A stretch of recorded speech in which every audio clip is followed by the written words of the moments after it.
স্ত্রীর গর্ভধারণের জন্য স্বামীর শুক্রাণুর সংখ্যা কম। এমন অবস্থায় একজন স্ত্রী যখন মা হতে চান, তখন তার শ্বশুরবাড়ির লোকেরা তাকে সাহায্য করার বদলে ভয়ঙ্কর এক সিদ্ধান্ত নেয়। এই সিদ্ধান্ত কতটা নির্মম আর অমানবিক হতে পারে তার এক মর্মান্তিক ঘটনা ঘটেছে ভারতের গুজরাটে, যেখানে অসহায় একজন গৃহবধূকে লাগাতার ধর্ষণ করা হয়েছে। আর এই অন্যায়ের প্রতিবাদ করলেই তাকে দেওয়া হয়েছে এক ভয়ঙ্কর হুমকি। কিন্তু কেন, কিসের জন্য এমনটা করা হলো? এই ঘটনার পেছনে লুকিয়ে আছে এক লোমহর্ষক কাহিনী, যা শুনলে আপনি শিউরে উঠবেন। একটি ভয়ঙ্কর এবং নির্মম ঘটনার সাক্ষী হয়েছে গুজরাট, যেখানে স্বামীর অক্ষমতার সুযোগ নিয়ে শ্বশুর এবং ননদের স্বামী এক গৃহবধূকে লাগাতার ধর্ষণ করেছে। এখানেই শেষ নয়, যখন এই ঘটনার প্রতিবাদ করতে গিয়েছিলেন এই গৃহবধূ, তখন তার নিজের স্বামী তাকে ভয়ঙ্কর এক হুমকি দিয়ে চুপ করিয়ে রেখেছিলেন। এই ঘটনার সূত্রপাত হয়েছিল গৃহবধূর বিয়ের পর।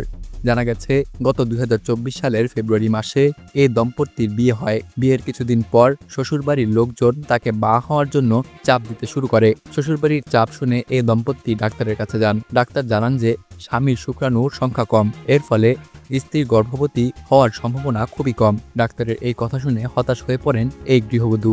এরপরও এই গৃহবধূ IVF পদ্ধতির মাধ্যমে গর্ভধারণের চেষ্টা করেন, কিন্তু এই পদ্ধতিতেও তিনি সফল হতে পারেননি। ফলে হতাশ হয়ে তিনি একটি সন্তান দত্তক নেওয়ার কথা বলেন, কিন্তু শ্বশুরবাড়ির লোকজন এই প্রস্তাবে রাজি হননি। এই ঘটনার পর থেকেই শুরু হয় আসল দুঃস্বপ্ন। জুলাই মাসে এই গৃহবধূ যখন ঘুমিয়েছিলেন, তখন শ্বশুর তাকে ধর্ষণ করে। ঘুম ভেঙে যাওয়ায় তিনি বাধা দিলে তাকে মারধরও করা হয়। এই ঘটনার কথা স্বামীকে জানালে তিনিও শ্বশুরকে সমর্থন করেন। স্বামী তাকে হুমকি দিয়ে বলেন, যদি সে মুখ খুলে তাহলে তার কিছু নগ্ন ছবি ইন্টারনেটে ফাঁস করে দেওয়া হবে।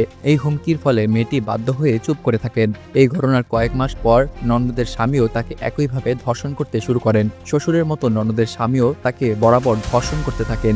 একইভাবে দিনের পর দিন শারীরিক এবং মানসিক নির্যাতনের শিকার হতে থাকেন এই গৃহবধূ। কিন্তু স্বামীর হুমকি এবং শ্বশুরবাড়ির ভয়ে তিনি কাউকে কিছু বলতে পারেন না। এভাবে নির্যাতন সহ্য করতে করতে একসময় তিনি গর্ভবতী হয়ে পড়েন, কিন্তু কিছুদিন পরেই তার গর্ভপাত হয়ে যায়। এই ঘটনা তাকে মানসিকভাবে আরও ভেঙে দেয়। এরপরই তিনি সিদ্ধান্ত নেয় এই নির্যাতনের বিরুদ্ধে তিনি রুখে দাঁড়াবেন। তিনি আর চুপ করে থাকতে পারেননি।